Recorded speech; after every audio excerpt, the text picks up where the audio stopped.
Welcome back to Movies TV Mad. You can follow me on Twitter at Movies TV Mad. And welcome to Friday's edition of the DC Universe Daily. You've known me now for quite a while. The difference between me and your Boba Talks and your other elite YouTubers is I'm not here to make money, because I'm not here making money. I'm here to inform you and myself. I'm just an average DC fan. I'm just an average Doctor Who fan.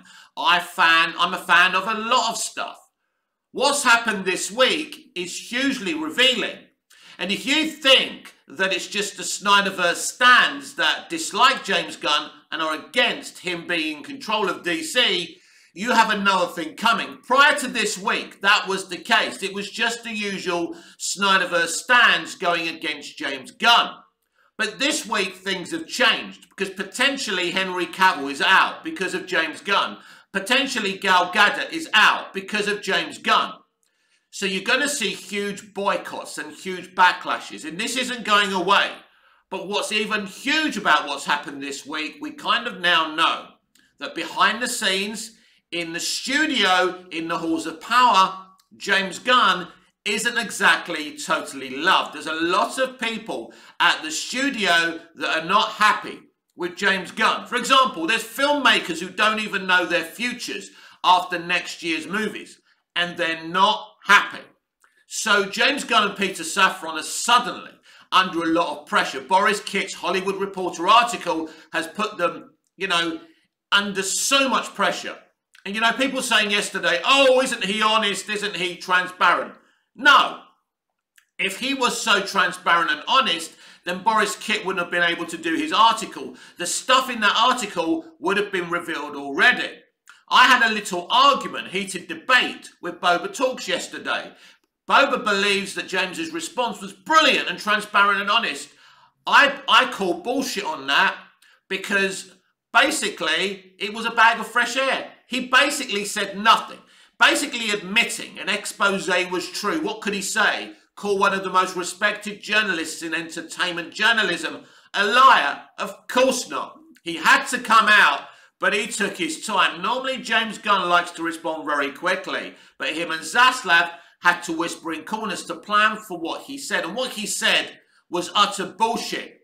He's talking about respecting the DC brand and these DC characters. Is firing Henry Cavill but keeping his wife as Amelia Harcourt, respecting the DC characters? No, it's not. As you all know, when we first heard about DC Studios and Peter Safran and James Gunn's running it, I was on celebratory mood on a live video. I've been called out for being so up for it and now kind of talking about red flags and things like that. But it's easy, everyone, because it did look very exciting. It looked like this was a new age. We thought that DC Studios was going to be populated with many, many comic book writers and artists consulting with the filmmakers. From what I can see, DC Studios just has two employees, the two co-chairs of the studio, Peter Safran and James Gunn. Basically, DC Studios is just a studio in name only to keep us quiet, because we kept on saying we needed a DC Studios. So basically, DC Studios is a facade. Now today we're hearing that the Batman Beyond film starring Michael Keaton is now being cancelled. Now let me explain to you what this film was. It wasn't going to be your classic Batman Beyond story. Basically, this was going to star Michael Keaton and Leslie Grace as Batgirl, and she was going to be the next generation, and he was going to train her up while he retires. That was the film. So many people are upset about this cancellation. That's one thing I'm not upset about. The disabling of Patty Jenkins' Wonder Woman 3, I am not upset about. Apparently she was asked to write another script and she refused. That's totally Patty. She has her own vision as a director. James Gunn should understand this himself. Now, even though I don't support her in what she did with Wonder Woman 84, you've got to respect the fact that she and Jeff Johns had an idea, bad or good, we'll never know. And the studio said, this is not what we want. Now, what's amazing to me is they didn't fire her, apparently. They asked her to write another draft, and she said no. Why would you have kept her?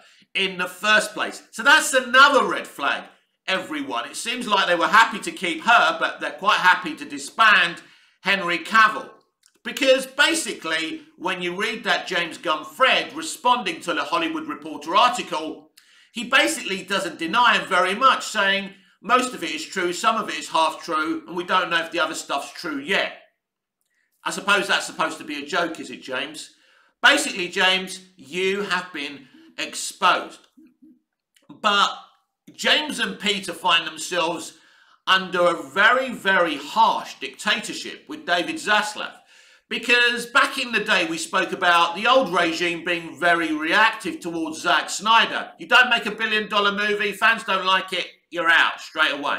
They don't give anyone a chance. Now, David Zaslav has come in desperate to raise $3 to $4 billion, and he wants $1 billion a DC movie. So basically, James Gunn and Peter Safran, if you don't make $1 billion at least per movie, you're going to be out on your ear, because this guy is reactive. He's already showed it with The Rock. 1 minute The Rock is this, that and the other, and then Black Adam flops at the global box office. Guess what? The Rock and Henry Cavill are out on their ear, because basically Henry Cavill's being blamed for not uplifting the Black Adam movie. So basically, we thought James Gunn and Peter Safran running DC Studios was going to be great. I thought that too. But it's just the same old mess. Now, James Gunn speaks about understanding when he came into this that it's a very harsh environment. Now, he mentioned, of course, the audience and the fans, because they always like to blame the fans. But the biggest problem for James Gunn and Peter Safran is at the studio themselves, because they have a lot of people who don't want them to be there, and they're making a lot of controversial decisions. Now, I've always supported a total reboot, but that's not what James Gunn is doing. James Gunn is not interested in a total reboot. He's interested in a soft reboot. Now, for me, this raises, again, many, many red flags. How can you get rid of some things and not others? He's talking about things that have worked and things that haven't worked. So basically, everything that Peter Safran's produced, I'm assuming, has worked. So that's a problematic situation. So I'm assuming everything in the Suicide Squad worked, even though it didn't. Even though I think it's an okay movie, right? So that stays. Peacemaker stays. We get a Peacemaker sequel. So they're telling us what worked and what didn't. Is he telling us that Henry Cavill's Superman didn't work? Red flag, right? What else hasn't worked? Is he going to disband Gal Gadot's outstanding Wonder Woman? Is he? What kind of moron would get rid of Gal Gadot as Wonder Woman? He's hardly denying it. I've never heard him mention Gal. I've never heard him mention Henry Cavill, Ben Affleck, Ezra Miller, or even Ray Fisher. You would have thought he would have wanted some conversations with Ray Fisher, but nah. Basically, they're undecided about the Flash movie. The Flash movie has been unlocked ever since James Gunn and Peter Safran have returned. So what's going on there? Are they using that film to soft reboot? Or are they just going to go through these movies and start kind of do whatever they fucking want? And why was he promoting Blue Beetle's poster but not promoting the Flash's poster and Shazam Fury of the Gods poster? That's interesting. Would that say that Shazam hasn't got a safe future within this new universe? Yes, it would say that. Would it say that Ezra Miller's probably going to be fired and we'll never see him again after the Flash movie? I would say that. Interestingly enough, apparently Peter Safran is a big Amber Heard fan. I don't know if that's true. But if that's true, that's utterly problematic, and that's going to cost them. Because imagine, I'm not suggesting this is a thing, but imagine if they were to keep Amber but get rid of Henry and Gal. What would that say about them? So it's a very, very interesting situation going on right now, because in reality, we don't really have a clue what they're doing. We know that they were, Adby and DeLuca, the co-chairs of Warner Brothers Pictures, wanted a Justice League 2, wanted a Man of Steel 2. Gunn and Safran come in, and that is gone. Well, it's not as simple as that, everyone. Because Adby and DeLuca still want Justice League 2 and still want Man of Steel 2.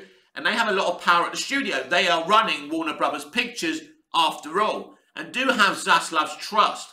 So he's going to listen to them. Now, they have filmed the Henry Cavill scene for the Flash movie, but basically, Gunn and Safran are undecided whether or not it should go in. Now, Adby and DeLuca, the ones who greenlit that decision, want that in. And they want to continue with Zack's actors. So right now, nothing's been decided. And I think James Gunn pretty much said the same thing in his thread yesterday. Nothing's really been decided, and everything is undecided. I think if they look at social media right now, getting rid of Henry Cavill as Superman would be a huge mistake. Unless you're going to do a total reboot. I will bite the bullet for a total reboot, but this is not what they're planning. They're talking about a soft reboot. You saw it in his thread. Keeping what works, altering what hasn't worked. In his opinion.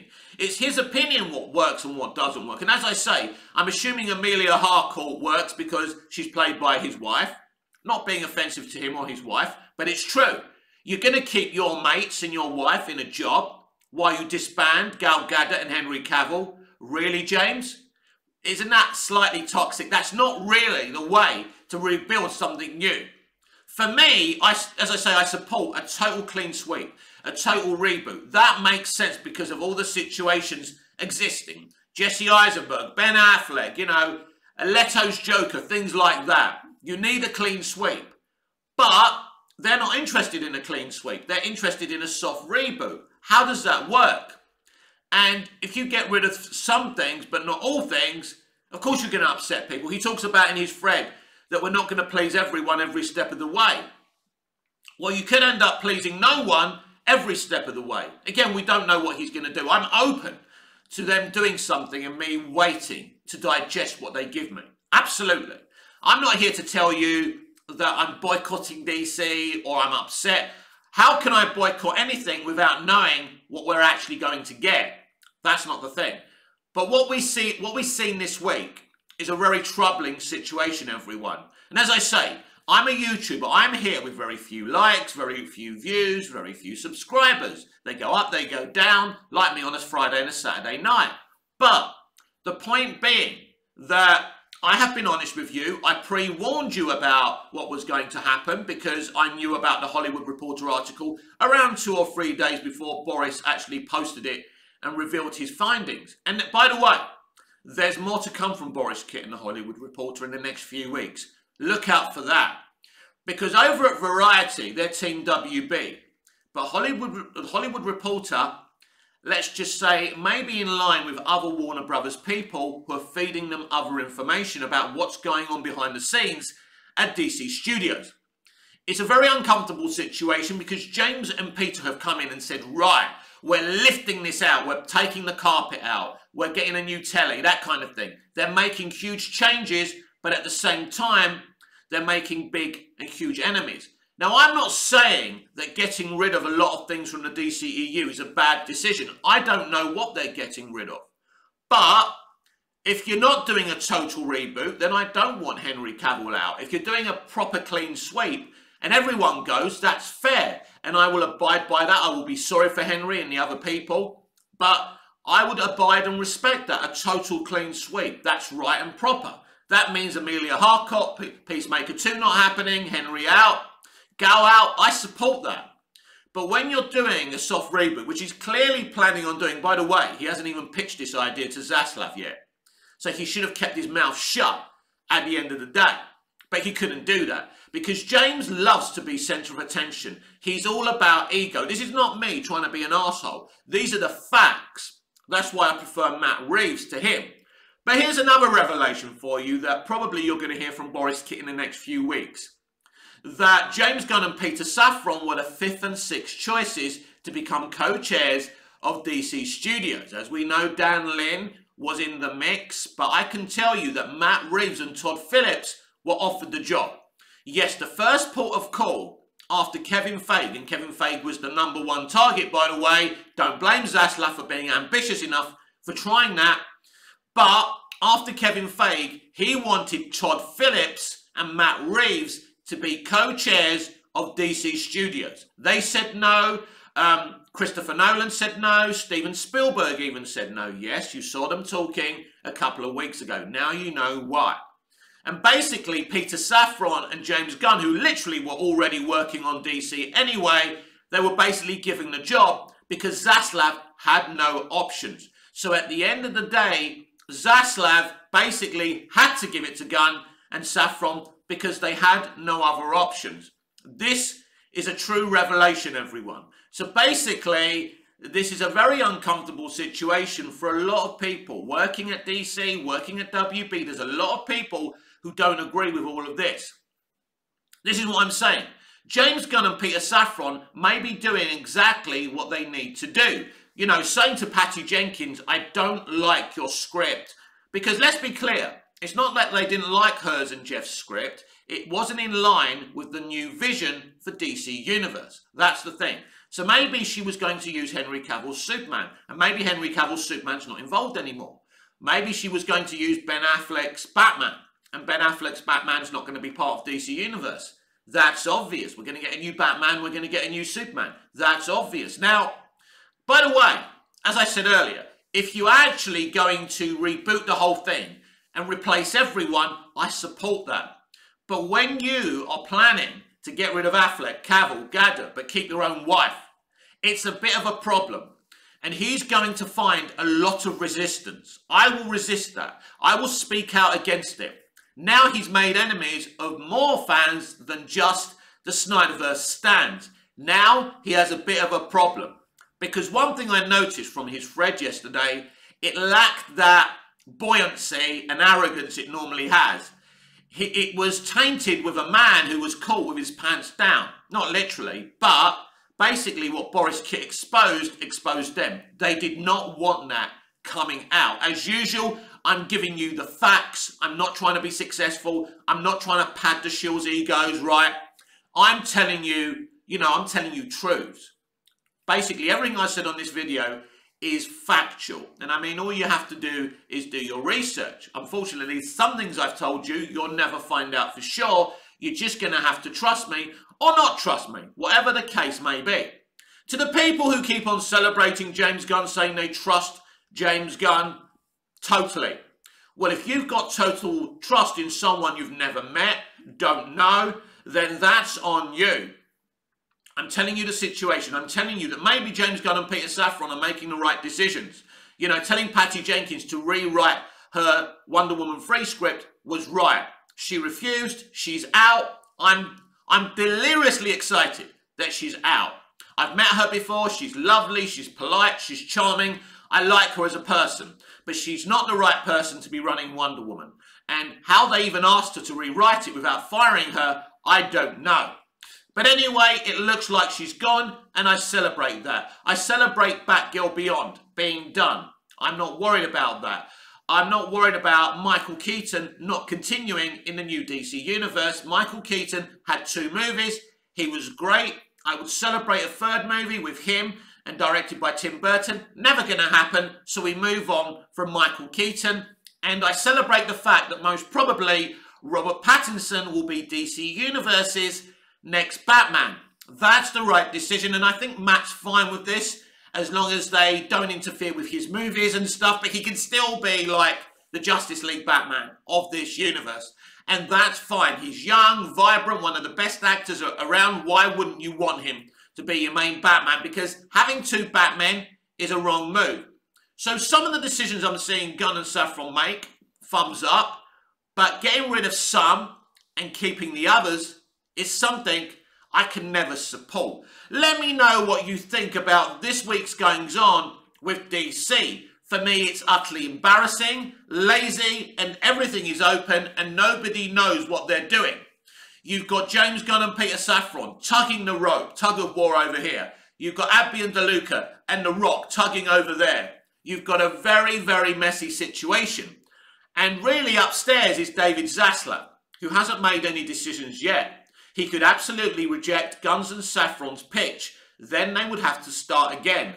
There are huge problems at DC. And right now, Zack Snyder, having 2 brilliant sci-fi movies in Rebel Moon 1 and 2 coming out, must be smirking on the other side of his mouth. And you can't blame him after how he's been treated.